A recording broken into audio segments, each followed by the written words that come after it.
ဘာဖြစ်လို့လဲမမင်းကိုမျိုးထဲမှာကားချင်းချိန်မိလို့တဲ့ဟမ်ဘာကားနဲ့လဲဘာဖြစ်သွားသေးလဲ For You Cinema application ကို Android phone မှာဆိုရင် Play Store မှာ F1 Cinema မြန်မာကိုရိုက်ရှာ၍ဒေါင်းလုဒ်ကြည့်လို့ရမှာဖြစ်ပါတယ်ရှင်။ iOS ဖုန်းမှာဆိုရင် App Store မှာ For You Cinema ကိုရိုက်ရှာ၍ဒေါင်းလုဒ်ကြည့်လို့ရမှာဖြစ်ပါတယ်ရှင်။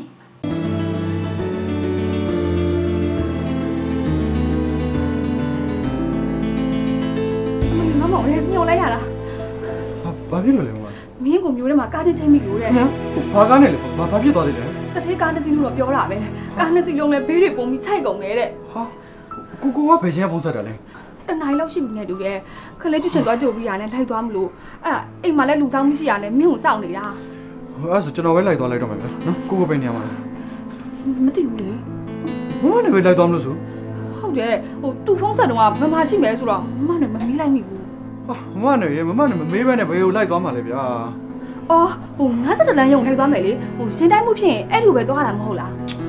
မနဲ့လေဗျာတေချာဘာမှလည်းမမေးရဘူးဗျာဘယ်လိုလုပ်ပြီးတော့လိုက်မရမှာ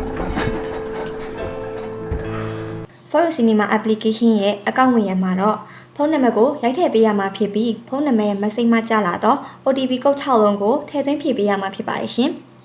ထို့နောက်စကားဝတ်နေရာတွင်မိမိကိုယ်တိုင်အလွယ်တကူမှတ်မိစေမည့်ခဏန်း6လုံးကိုထည့်သွင်းသတ်မှတ်ပေးပါ